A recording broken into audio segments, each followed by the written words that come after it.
أعوذ بالله من الشيطان الرجيم بسم الله الرحمن الرحيم وصلى الله على رسول الكريم سيدنا ومولانا الفاتح الخاتم وعلى آله حق قدره ومقداره العظيم سبحان ربك رب العزة عما يصفون والسلام على المرسلين والحمد لله رب العالمين. أيها الناس السلام عليكم ورحمة الله تعالى وبركاته. Alhamdulillahi da wannan lokaci ba shakka kuna jin dan makarantanku mai suna takalmin Shehu Ibrahim Kaula Anyas radiyallahu anhum a kasanin America insha Allah. Bayan Allah, maudu'in wannan takaitaccen zama shine mun zo mu fidda baki akan zatuttuka da Sheikh Idris Abdul Aziz Dusin Tension a kasa Bauchi ya ambatar akan janibi Maulana Sheikh Ibrahim Kaula Anyas radiyallahu anhum da jikansa Sheikh Hakib akan mimbari. Wannan zatutukan da yayi gaskiya magana ne na kai, ba aya ba hadisi. To tunda ya zama na magana ne na kai, ba aya kuma ba hadisi, ya ba mu anya wasu ire-irenmu da ba malamma ba, mu kuma mu zo mu fidda baki mu masa tambayoyi. A ga haka kuka ga mun rubuta cewa Sheikh Mansur na Kaduna radiyallahu anhu, abin nan da ake kira negotiation, a zauna a table dai a tattauna alamari da manufan cewa samu zaman lafiya da nasara. Wannan zama negotiation da yayi da kuma sacrifice da ya sacrifice ma mutane gidan duniya muridai, kowa ya kawo samfuwa da kobo a samu nasara kan Boko Haram don ayya a fidda Sheikh Akib da kuma wasu, ya aikata abu daidai da sunnan annabi ko dai a'a ya saba da sunnan annabi. Shi za mu tattauna, sannan kuma mu isar da sako ma Sheikh Idris Abdul Aziz na aka sabauci insha Allah. A gabanin haka ina neman kunnuwanku na adalci da fahimtanku cewa ninga da kuke kallo ba malami bane, a'a kuma ba na zo in yi raddi bane, ban kai in raddi ba, amma ina da anya idan na ji magana da aka yi na kai, ni kuma in zo in fidda nawa baki. Kowa na san zai mini zai yi daga haka insha Allah. Don ai adalci ma Sheikh Idris Abdul Aziz Dusin Tension a kasa Bauchi, za mu buga muku bidiyo din sai mu ci gaba da zamanmu insha Allah, amma da girmamawa da darjatawa. Muna darjata shi, muna girmama shi alfarman furfuransa da shekarunsa da kuma faman iliminsa ɗaya ne. Kan wannan waje uku muna girmama shi, shi sa mun zo da girma ba da rashin kunya ba insha Allah. Ko da dai shi ya zatuttuka da ba dadi akan janibi Maulana Sheikh Ibrahim Kaula Anyas radiyallahu anhu. Gashi nan shi ke ga insha Allah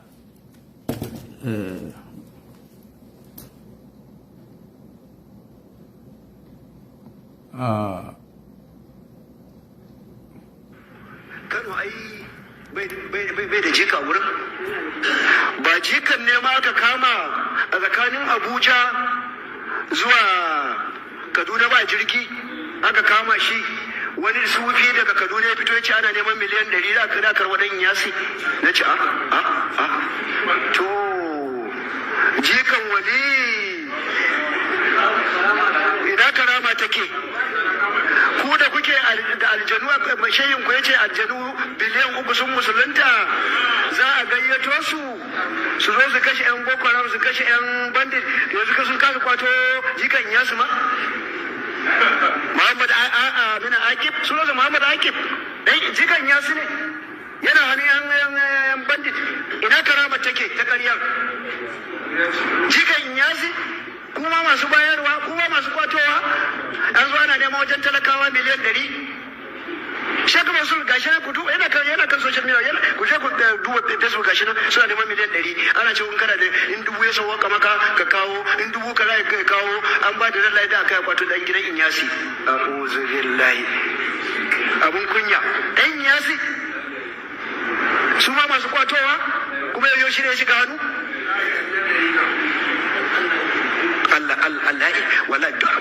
ƙarya sai Allah ya bayyana da ita. Allah in dai kace zaka yi wa mutane ƙarya wala sai Allah ya nuna tsuliyar ka kowa ya gani. Yanzu da babun kunya ne ka su baye ba. Wai a Najeriya kama cikin yasi yana nan kai ko ba hula yana kwana a cikin sanyi a gindin bishiya ba abinci ba komai jikan yasi jikan wali. Alhamdulillah, na fatar kun ji Al-Sheikh Idris Abdul Aziz Dosin Tension a kasa Bauchi. Da girmamawa muka zo da wannan zama, dama aka sha'annanmu da malamanmu suka jira mu akai. Al-Sheikh Idris yana neman ya sani cewa wannan aiki da Sheikh Mansur ya aikata ya dace da sunna ko bai dace da sunna ba. Sannan Ali kuma da jikan Sheikh Ibrahim Kaula Anyas radiyallahu anhum ya shiga a ciki. Abu ne da ya taba faruwa da annabawa da waliyai da mu kuma mutane. Wannan zama zai tabbatar da haka insha Allah. Na ɗaya, akwai abin nan da ake kira negotiation, bi mana a zauna around the table a tattauna alamari domin a zo a yi dacin wani abu. Ga Boko Haram ga musulmai da ma ba musulmai ba gidan duniya, to Boko Haram versus the world. In aka duba wanga alamari sai mu koma siran annabi, wani abu kamar haka ya taba haukuwa a lokacin annabi, in ya kuwa taba haukuwa yaya annabi ya aikata. Sai mu doki mu hada da wannan zamani da abin da zai hauku wannan zamani mu gani mu kuma mu aikata daidai yanda annabi ya aikata a zamanin shi. Ba shakka kamannin alamarin aka da Sheikh Mansur na Kaduna radiyallahu anhu yayi ya taba tabbata a zamanin annabi. Za ku yarda da ni cewa akwai abin nan da ake kira al-Hudabbiya. Al-Hudabbiya mile kaman 8 ne zuwa ga Makka. Annabi ya doki sahabbai da niyya za a je ayi haji. Da aka kai al-Hudabbiya kasan icce, annabi ya zaunar da sahabban duk baki dai. Ya aika manzo mai Makka cewa za su shigo su yi haji, su kuma Makka suka aiko nasu manzo representations a ga sahifa ana kiransa Al-Amr bin Aus. Da ya zo ga yan Makka kahurai ga musulmai kamar yan Boko Haram da kuma musulmai. Sai aka negotiate, aka zauna, aka tattauna. Kaga negotiation kenan, tattaunawa kenan. Sheikh Mansur a wannan lokaci ya act according to sunna, ya yi daidai. In ya nemi yan Boko Haram a zauna a tattauna alamari domin mu yi dace kuma don a samu zaman lafiya. Sheikh Mansur negotiation ya yi dace. Na biyu, abin nan da ake kira sacrifice, ya'ani ka cire wani abu a jikinka, cire wani abu a jikina, sacrifice kenan. A cikin negotiation dole a sacrifice. Annabi ya taba sacrifice a cikin wannan negotiation yayi. Sacrificing da annabi yayi shi ne condition da suka zo masa da shi, the 10th Treaty of Al-Hudaybiya, da ya annabi ba zai shiga Makka yayi wannan haji ba. Shi annabi ya sacrifice kanshi cewa ba zai shiga ba, da tunanin ai zaman lafiya ya kuma yi nasara a kansu. Na biyu, Muhammadur Rasulullah, wai annabi ya cire Muhammadu Rasulullah a bar ulli la ilaha illallah. Annabi ya ce to a cire Muhammadu Rasulullah, duk da shi fa cewa aya ne na Alkur'ani a cikin suratul Fath. Muhammadu Rasulullah karshen surar Fath, ga suna Muhammad ga Rasulullah lakabi title. Amma duk da shi annabi ya ce a cire da tunane nasara da samun lafiya. Kaga ya sacrifice wani abu ya fita a cikin shi. Ga negotiation a zauna tattauna, ga kuma sacrifice. Sheikh Mansur Kaduna ya zauna ya negotiate da kuma sauran jama'a gidan duniya. Sannan ya bar aka sacrifice, me mu muka sacrifice, mun an sacrifice arzikinmu. Wani ya kawo samfuwa, wani ya kawo kobo. A bawa yan Boko Haram domin a yi nasara kansu a samu zaman lafiya. A cikin iko Allah an ce wai suna neman $160,000, $160,000 suke nema. Shi ne kaman 100,000 naira ko 100 million naira. Shi sa abin da mu ma muka sacrifice ke. Shi sa Sheikh Mansur ya act according to sunna, ya dace. Alhamdulillah. to yanzu bayan Allah abin da muke neman a gane kuma a wannan lokaci shine ai wanga abin da ya hau kuma kan shi ma karama ni na Sheikh Ibrahim Kaula Anyas. Menene karama? Ita ce mu'ujiza ga annabawa, kudura ni ma Allahu azza wa jal, iko ni na kun fa yakunu, abu ya hauku Allah ya ga dama ya ba kowane bawansa da ya ga dama, in ya ba manzannai ya zama mu'ujiza. Mu'ujizan annabi shine alqur'ani da kanshi. Alqur'ani ma kawai ya ishe mu mu'ujiza. Mu'ujizan annabi shine ya kira wata cikin dare ta dawo kasa rabu biyu. Mu'jizan annabi kenan. Waliyai ala inna awliya Allah la khawfun alaihim wa la hum yahzanun allazina amanu wa kanu yattaqun. Man adani waliyan qad khazantuhu bil arbi.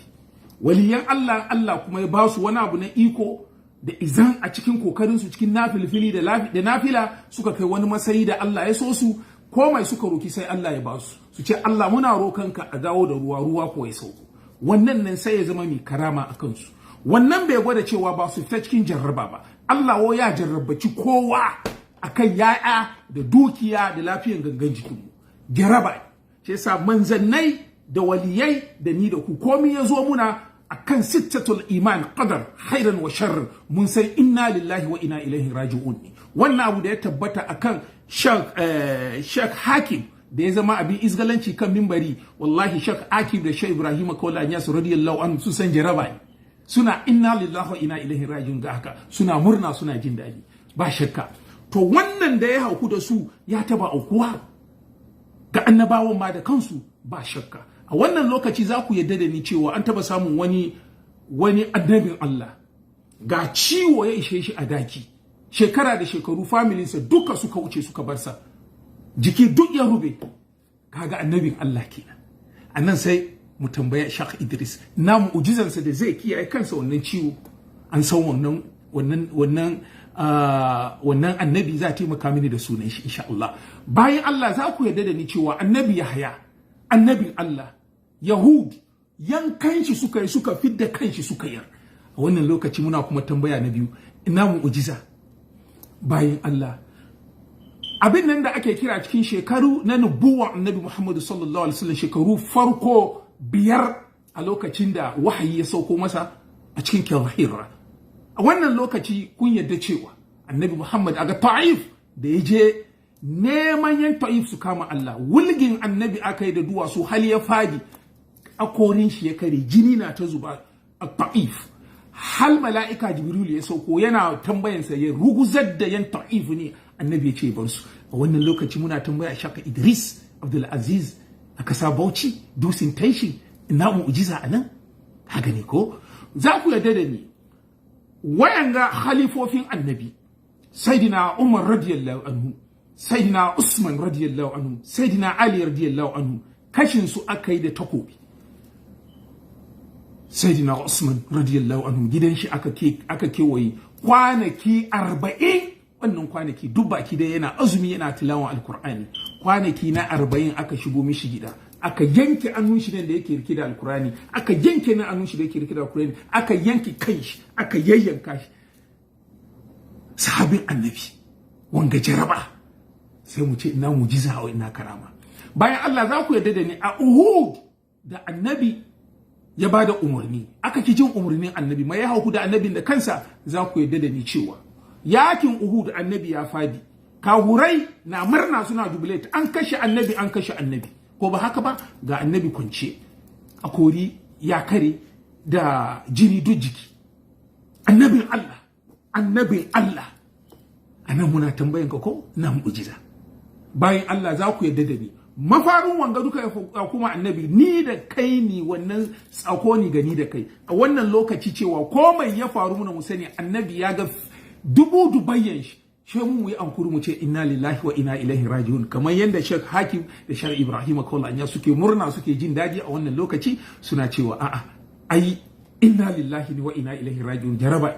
A wannan lokaci bayan Allah muna ci gaba da tambaya, jikan annabi Muhammadu Rasulullahi sallallahu alaihi wasallam da kansa Imam Hussein mai ya hukuma sa aga Karbala Iraq, za ku yadda cewa aga umurnin Yazid dan Muawiya aka yanka jikan annabi Muhammadu sallallahu alaihi wasallam.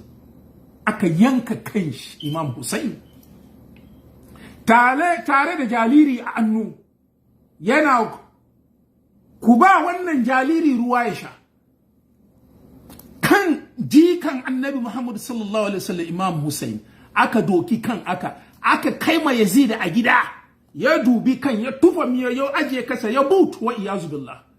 Tarihi ya tabbatar da aka hujjatar da tarihi cikin wannan littafi. Duk wanda ke neman wannan tarihi, hujjajin tarihi gashi nan. A wannan lokaci muna tambaya Al-Sheikh Idris, mun zo maka da ladabi da girmamawa. Ina karama au mu'jiza. Kun fahimci al'amarin? Ban son zaman yayi tsawo, na daina zama a wannan lokaci. Ku taimaka mini da sharing, ku bari ya kai wajen Dr. Idris da Sheikh Mansur Kaduna namu radiyallahu anhu. Wai ga talibansu ɗan makarantansu jikansu ya zo ya fidda baki akan zatuttuka da Sheikh Idris Abdulaziz Dushin Tanshin yayi akan mimbarin Annabi.